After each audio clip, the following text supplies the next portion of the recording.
going to talk about my experience with the colpectomy surgery. The colpectomy surgery basically means that they remove your vagina, and I did this surgery because I'm preparing my body for lower surgery.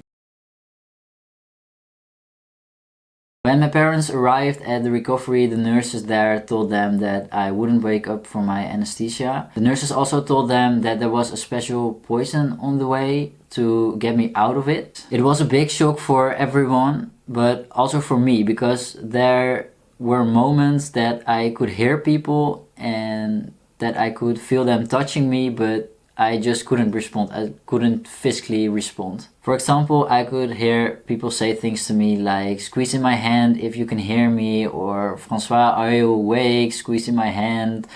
Let us know that you're there." But I just couldn't respond. I still cannot really wrap my head around it, and it still feels surreal that I can say that I was in some sort of coma. During these moments of being mentally awake and physically sleeping, I was really scared and anxious, and I constantly tried to let people know that I was there and that I could hear them, to squeeze in their hand or something if they asked, but I just couldn't. During these moments I also felt a lot of pain, but I also couldn't do anything about that because they weren't allowed to give me painkillers yet because I still was asleep. So after my family arrived, they just stayed with me, talked to me, told me everything would be okay, and after 1 hour of them being there, I finally woke up all by myself and I luckily didn't need the poison. Ging niet helemaal goed. Ik was nog op de operatiekamer. After filming that video, the nurses told my family to go to my room and wait for me there. And at this point it was around 9 p.m. in the evening. After my family left, I slept for a little while, and I remember waking up to a nurse who asked me if I wanted an ice cream. I decided to say yes to the ice cream, and the only moment I was eating the ice cream and the other moment I totally blacked out. Everything went black. The next thing I remember is waking up to a lot of doctors, and they had put an oxygen mask on my face.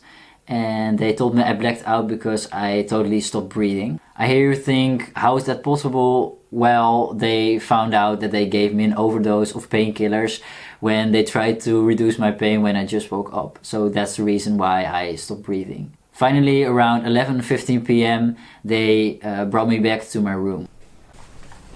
Ik heb op zich wel gewoon redelijk geslapen, maar wel gewoon veel pijn. I'm now almost 1.5 weeks post-op. And I can say that this surgery is a monster. The first days at home I felt really sick and the pain slowly started to come back.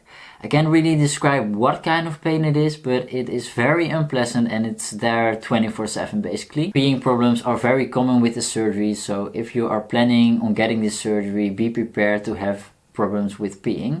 Even though everything was okay in the hospital, I'm having problems with peeing right now. The problems that I have with peeing right now are I'm having a very weak urine stream. I have problems with getting it out. And when I have to pee, I have the feeling that I have to pee a lot, but it always results in a few drips. It's not painful, but it just frustrates me. With these problems, I went to my family doctor to check if I had an infection going on, but luckily that wasn't the case.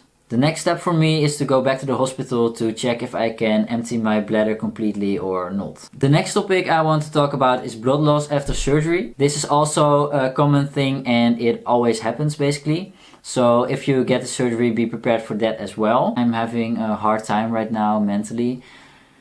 I think it's also because of my last surgery, the hysterectomy and everything that happened there, and everything that happened this time. My future goal is to get the metoidioplasty done, and that's also the reason why I had to undergo this surgery. Now that it's all done and after everything that happened, I'm scared and I don't know if I can take another surgery. I simply don't know how much more my body can take.